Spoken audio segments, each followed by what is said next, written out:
Bonjour à tous, j'espère que vous allez bien, que vous avez passé une très bonne semaine.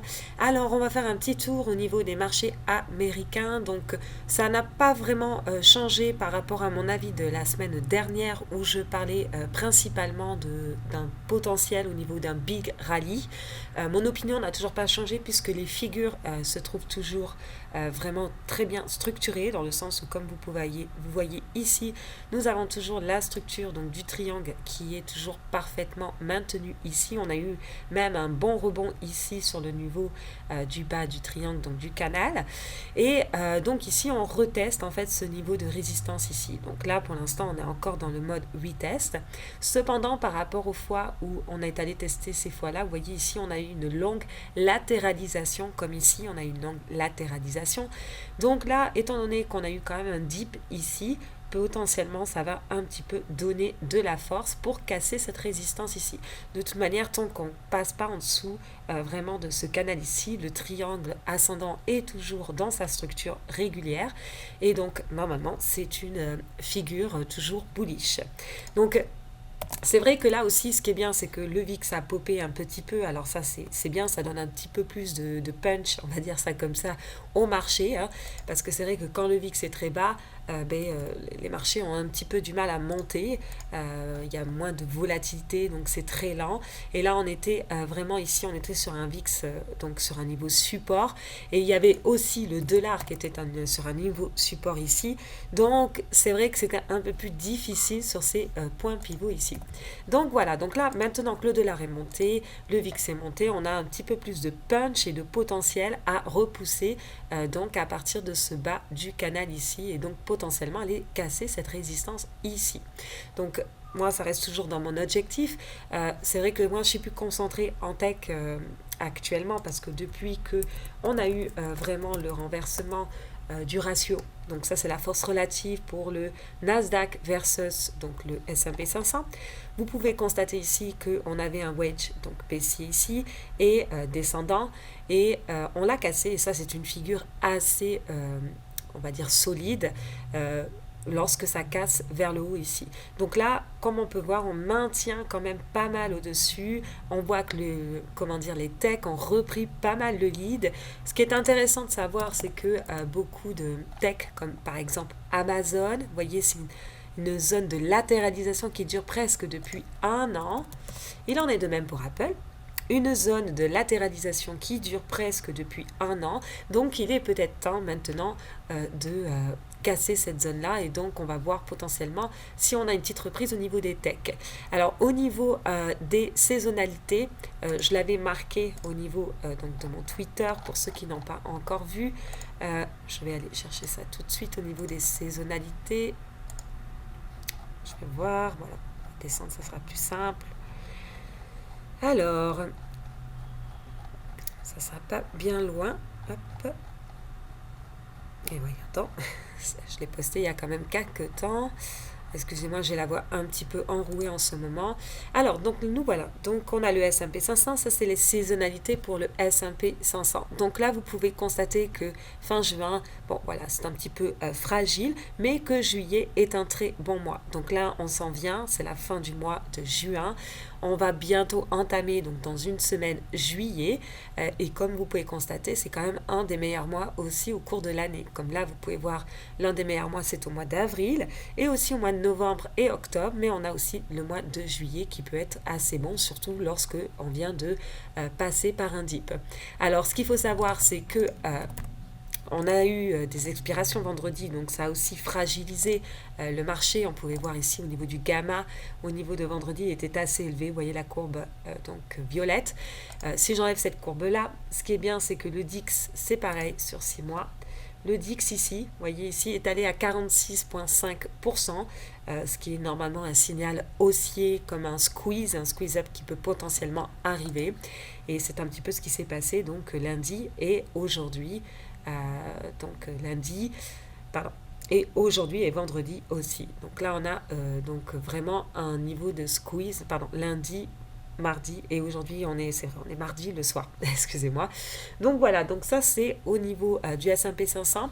Alors comme je disais, je ne sais pas s'il y en a beaucoup qui me suivent sur Twitter, mais ce que je disais, c'est que pour l'instant, vraiment, ici, pour moi, on n'avait pas forcément encore de correction plus impressionnante parce que c'était plus une rotation donc des secteurs et aussi c'était plus par rapport à l'expiration. En fait, tout ce niveau ici de call option a clôturé et donc en fait, ça a rendu les choses beaucoup plus volatiles à mon avis. C'est ce que j'avais raconté. Et donc, vous pouvez voir parce que si on va du year to day, vous pouvez voir 20% sur les financières, 14,6% sur l'industriel, presque 14% sur comment dire, matériaux de base. Et on a eu, vous voyez, une belle correction. Donc là, on voit que c'est quand même des belles corrections à ce niveau-là. Mais cependant, le niveau tech est quand même assez en retard par rapport aux autres. Donc, pour l'instant, tant qu'on n'a pas l'ensemble vraiment des secteurs qui ont pardon, super formé depuis le début de l'année, ça va être vraiment un petit peu plus difficile de faire une 10% de correction. Il faudrait que vraiment tous les secteurs soient en harmonie pour faire une belle correction. Et là, on peut dire que les techs, eux, vous voyez bien, les techs sont restés quand même assez solides. Et donc, c'est ce qui maintient actuellement un petit peu les marchés. Donc voilà, donc ça c'est au niveau du S&P 500. Et le Nasdaq c'est exactement la même chose. Alors, donc on va aller voir tout de suite. Voilà. Donc au niveau du Nasdaq, on a cassé donc ce triangle ascendant ici. Et donc là pour l'instant c'est un signe haussier. Alors ce qui est intéressant de noter, je vais mettre ça en weekly, ça sera mieux, c'est qu'en fait cette figure ici, ça ressemble quand même un petit peu, vous pouvez constater, à cette figure ici. Et donc après, ça a suivi un mouvement aussi assez important. Donc là, ça ressemble un petit peu à la même chose. Alors, c'est vrai que beaucoup vont dire oui, mais là, le marché est très surévalué. Bon, après, il faut savoir aussi qu'il y a énormément d'argent injecté sur les marchés. Comme vous pouvez le savoir, je vais changer la date ici. On va être 2001, en juin, jusqu'à aujourd'hui. Voilà. Alors, hop, je vais faire ça comme ça.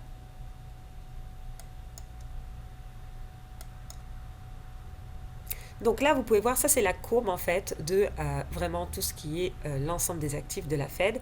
Donc vraiment quand elle achète les bonds, les mortgage-backed securities et toutes ces choses-là.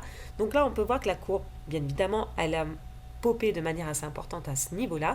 Et donc là, on peut constater qu'il y a vraiment beaucoup d'argent injecté encore sur les marchés qui continuent. Alors, ils n'annoncent pas forcément encore de hausse de taux d'intérêt avant 2023. Mais dis donc, ni de tapering en 2000, comment dire, le tapering devrait peut-être commencer en 2022. Donc là, vous voyez ici en 2013, ils ont commencé un petit peu le tapering et la courbe vraiment a stagné. Et le marché a stagné aussi. Vous pouvez constater quand la courbe stagne. Ici, le marché a stagné. Ici, il y avait moins de liquidité. Vous voyez une réduction de la liquidité comme la courbe bleue est descendue. Cependant, on avait une politique quand même comment dire, une politique au niveau des taxes pour toutes les entreprises qui était très intéressante, ce qui fait que c'est un petit peu maintenu la croissance du S&P 500, malgré la baisse d'injection ici, on a quand même maintenu une croissance en particulier parce qu'on avait baissé aussi les taxes à l'arrivée de Trump en 2017. Donc là, vous pouvez constater que, voilà. Donc là, tant qu'il y a la liquidité aussi, quand elle diminue ici, c'est un peu plus sensible au niveau des marchés dès qu'il y a un catalyseur. Vous pouvez voir, c'est des corrections plus importantes. Donc là, c'est un petit peu le même topo. Pour l'instant, on a vraiment encore beaucoup de liquidité. Donc il faudrait vraiment avoir l'ensemble des secteurs fragiles pour vraiment casser un petit peu le mouvement au niveau des marchés. Au niveau donc du SPY versus la masse monétaire, donc la monnaie supply, voilà. Donc là, si je fais un dézoom ici, donc là on est à un niveau résistance assez important ici, comme vous pouvez constater qu'on est en train de casser vraiment de manière assez importante.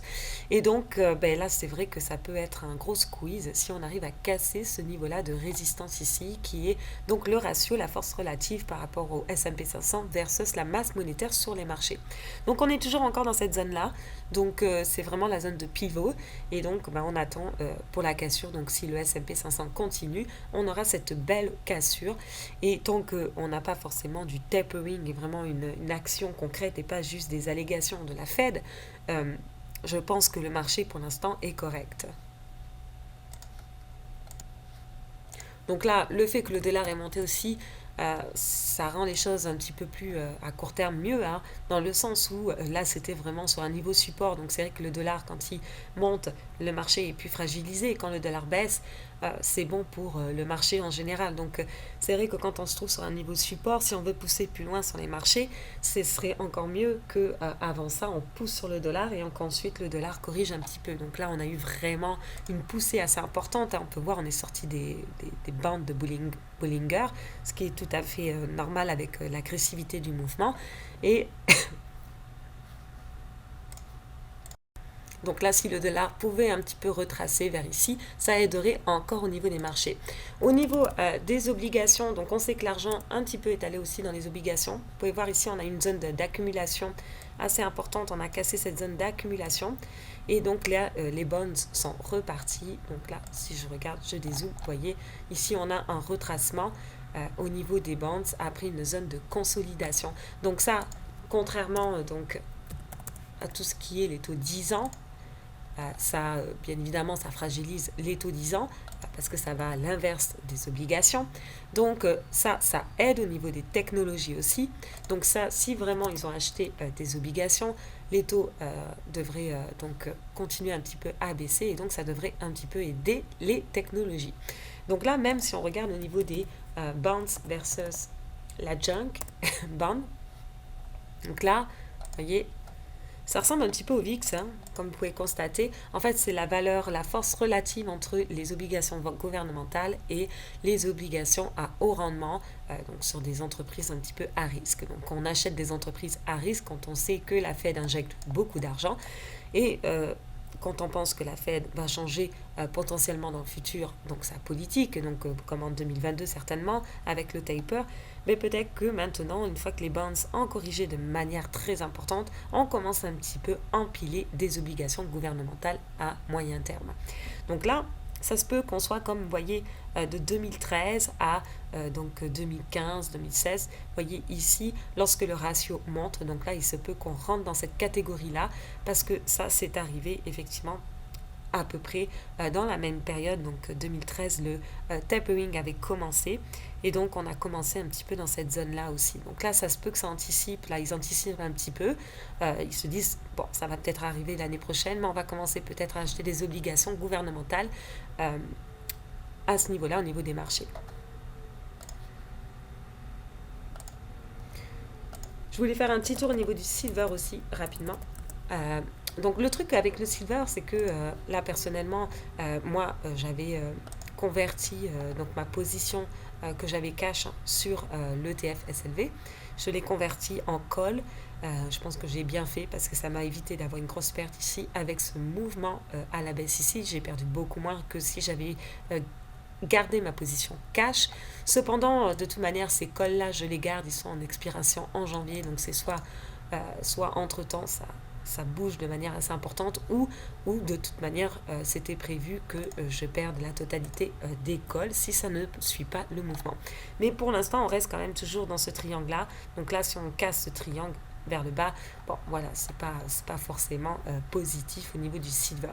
Donc il se peut aussi que l'inflation soit déjà pricée, hein, on ne sait pas, parce qu'on voit bien que comme les obligations montent et le gold baisse, ça peut être, normalement c'est pas des choses qui se passent dans une période inflationniste, donc il se peut que tout cela était déjà pricé ou que pour l'instant on a pricé gros, mais maintenant on attend un petit peu avant de repricer l'inflation. Donc voilà, c'est tout à peu près pour aujourd'hui. Donc je vous souhaite une très bonne donc, journée et on se retrouve donc la semaine prochaine.